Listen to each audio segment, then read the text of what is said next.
on a vraiment voulu répondre à la question qui était est-ce que l'on peut détecter très précocement un cancer du pancréas? On sait qu'un cancer du pancréas est très agressif, il y en a de plus en plus aujourd'hui en France et dans le monde, donc l'incidence n'arrête pas d'augmenter et il va falloir trouver un système et un moyen, j'allais dire, assez efficace et robuste pour détecter le plus précocement possible ce cancer. Dès la formation d'une tumeur, même si elle est très petite, une tumeur solide comme le cancer du pancréas, on sait qu'il peut y avoir des cellules qui vont se décrocher de manière active de cette tumeur et se retrouver dans le compartiment sanguin. Et donc, il est vrai qu'avec un simple prélèvement sanguin, on peut avoir une information sur ces cellules qui viennent juste d'être larguées dans le compartiment sanguin, donc dans le sang.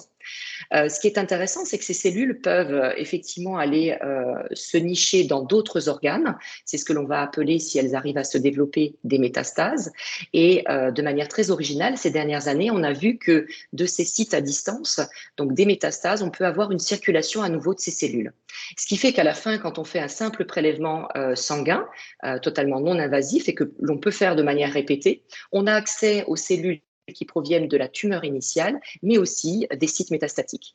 Et on sait que ce sont les cellules les plus agressives qui circulent, puisque les autres vont rester finalement à l'intérieur de la tumeur.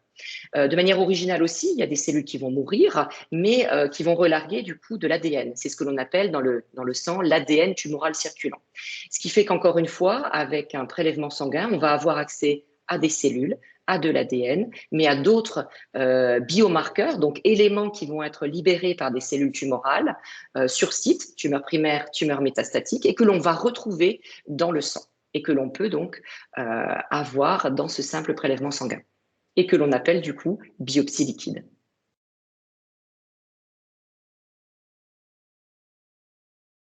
Donc à la fin de ce projet, on espère vraiment vivement avoir un test sanguin qui nous permette de dire ce patient est en train de développer un cancer du pancréas et on pourra agir peut-être avec de la chirurgie de manière très précocement pour pouvoir prendre en charge et peut-être, on l'espère, guérir le cancer du pancréas.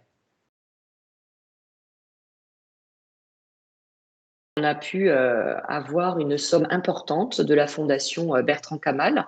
Et pour la petite anecdote, j'ai suivi koh jusqu'au bout et donc je connaissais ce personnage à travers la télévision. Et donc ça me tient à cœur de travailler sur le cancer du pancréas qui, malgré tout, augmente en France et en Europe. Grâce à ces fonds, Bertrand Kamal, on va pouvoir justement balayer un grand nombre de biomarqueurs que j'ai nommés tout à l'heure. Donc, ça va nous permettre d'avoir, j'allais dire, une analyse très large que l'on ne peut pas faire aujourd'hui sans avoir des fonds, puisque ce sont des techniques qui sont coûteuses et que l'on va faire ici sur le même prélèvement sanguin.